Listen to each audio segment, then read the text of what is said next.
نبی پاک صلی اللہ تعالی علیہ وسلم نے حج ایک فرمایا. قربانی حضور جس دن مدینے آئے اس وقت شروع فرمائی, اور ہر سال حضور قربانی دیتے, ہر سال دو جانور ذبح فرمائے.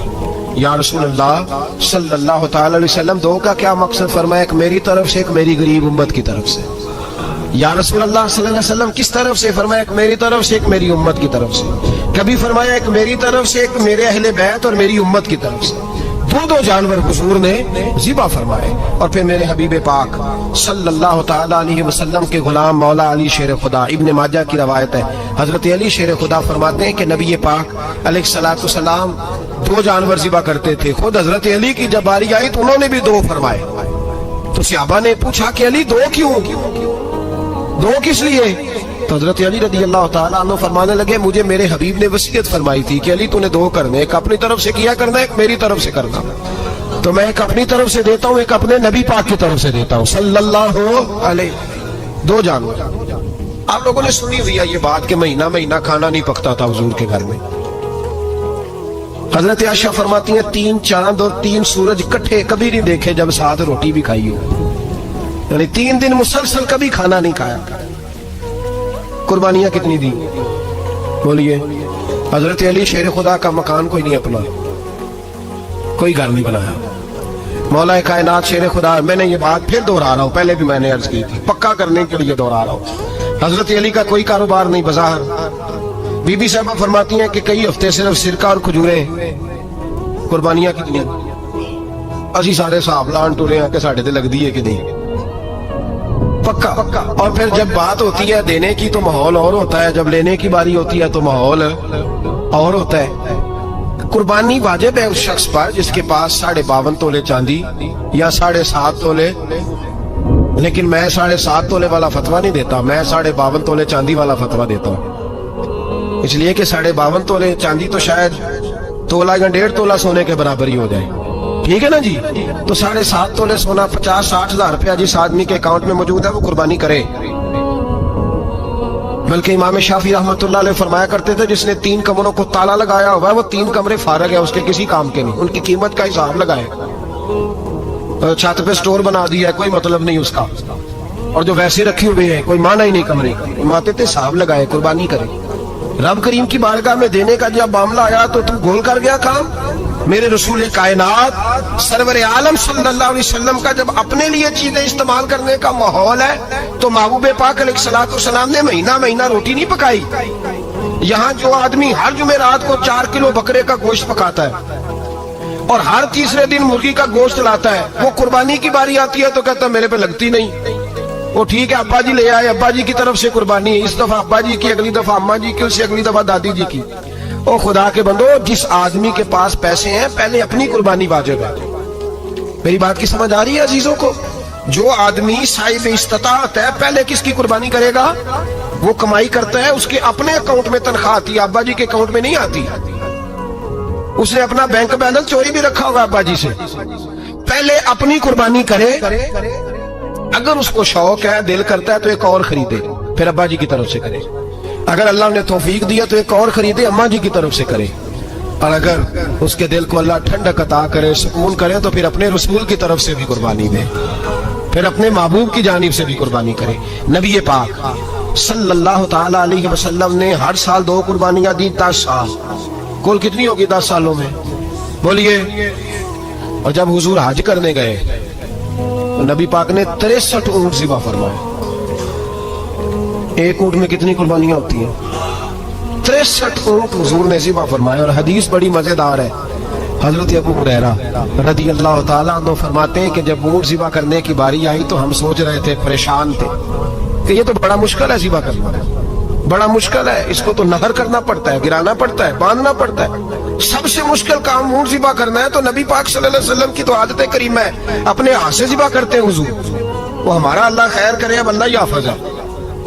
ذبح کرنا تو دور کی بات ہے, ہمارا جو بی اے پاس لڑکا ہے نا اس کو ڈر آتا ہے جانور کے پاس کھڑے ہوتے ہوئے. کہتے ہیں بچوں کو اندر لے جاؤ, 10 سال کا 12 سال کا اندر لے جاؤ, ذبح کرنا, روئے گا. اب بس کرو یار, یہ کس قوم سے تمہارا تعلق پڑ گیا ہے؟ ہمارے تو 12 اور 14 سال کے معوذ اور معاذ ابو جہل کی گردن کاٹ کے رکھ دیا کرتے تھے, اور تو بچہ بکرا ذبح کرنے سے ڈرا رہا ہے, اس کو کھڑا کر لا کے, कुर्बानी तो जहाद की ट्रेनिंग है। वो खड़ा कर, इसको कहा बेटा यहाँ खड़ा हो, अल्लाह के रास्ते में बकरे की गर्दन काटनी है। अगर कोई शख्स खुदा रसूल के दीन की मुखालफत करे, कुफर का झंडा उठाए, तो उसकी गर्दन भी काटनी है। ये ट्रेनिंग है बच्चों के लिए। यहाँ अजीब माहौल है, डर लग रहा है, पीछे हट जाओ। और जिस साहब की कुर्बानी है वो भी कोई 1.5 किलोमीटर के फासले पे खड़े हैं, दूर खड़े होकर देख रहे हैं। नफीस ही बड़े हैं जनाब, लतीफ ही बड़े हैं। कपड़ों को कोई कतरा खून का लग गया तो बड़ी मुसीबत बन जाएगी। और अमीर आदमी उसका तो घर कसाई ने खुद फोन किया है कि साहब सबसे पहले मैं आपके घर आऊंगा। उसको पता है कि मुंह मांगी कीमत मिलेगी।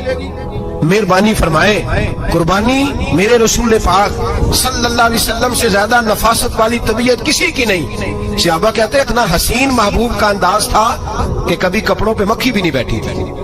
और हुजूर से हम सलाम लेते थे, दस्ते मुबारक चूमते थे तो हमारे हाथों से कस्तूरी की खुशबू आने लगती। और फरमाते नबी पाक का हाथ यूं होता था कि बर्फ भी इतनी ठंडी नहीं जितना प्यारा हुजूर का हाथ ठंडा होता था। फिर भी हुजूर दस्ते मुबारक में खंजर पकड़ते, जानवर को लिटाते और अपनी तमत को समेटते और अल्लाह के हबीब घुटना रखते उसकी गर्दन पर और बिस्मिल्लाह अल्लाहु अकबर कह के ज़िबा फरमाते। हुजूर खुद दस्ते मुबारक से, तो इतना ज्यादा नाजुक मिजाज हो गया है कि अब ये वाली सुन्नत अदा करना मुश्किल हो गया तेरे लिए।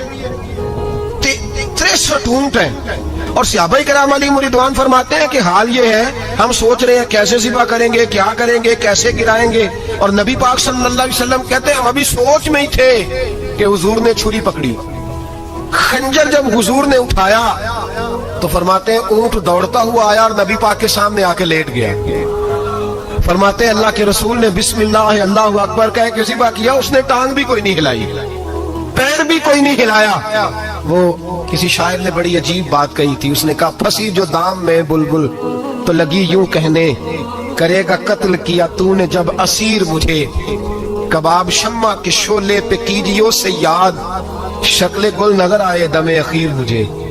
वो कहते हैं बुलबुल को शिकारी, सयाद शिकारी ने पकड़ लिया बुलबुल को, तो सयाद से बुलबुल कहने लगी तूने पकड़ा है तो कत्ल तो करेगा ही ना, खाएगा तो सही, एक मेरी मिन्नत है।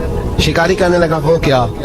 तो बुलबुल कहने लगी जब तू मुझे ज़िबा करे ना और पकाए तो मुझे फूल से बड़ी मोहब्बत है, इस तरह करना, कोयले इतने ज्यादा दहकाना, इस कदर ज्यादा आग जलाना कि उनकी शक्ल गुलाब के फूल की तरह सुर्ख हो जाए। तो जब तू मुझे उन पर जलाएगा तो मुझे तकलीफ नहीं होगी, इसलिए कि महबूब का चेहरा जो सामने आ जाएगा, मुझे तकलीफ नहीं होगी। फंसी जो दाम में बुलबुल तो लगी यूं कहने, करेगा कत्ल किया तूने जब असीर मुझे, कबाब शम्मा के शोले पे कीजियो सयाद, ओ शक्ल गुल नजर आए दमे अखीर मुझे।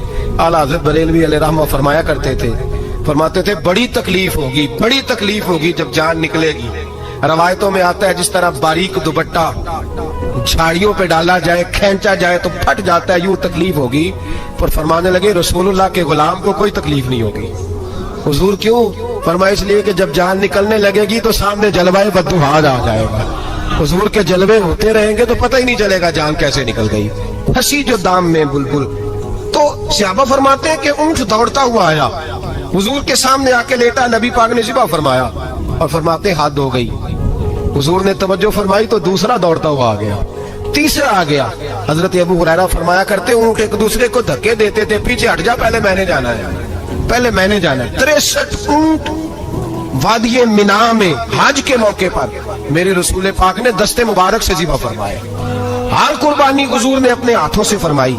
कुर्बानी वाजिबाते दीन में से, जरूरियाते दीन में से है, और कोई इतना लंबा चौड़ा मसला नहीं। बहुत सारी चीजों को खुद ब खुद मुश्किल कर लेते हैं।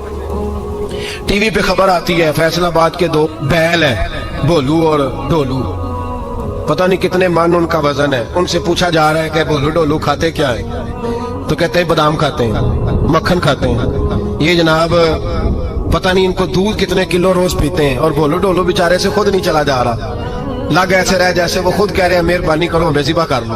अब तो उठा बैठा भी नहीं जा रहा। ओ खुदा के बंदो, दीन की असल हकीकत को समझो।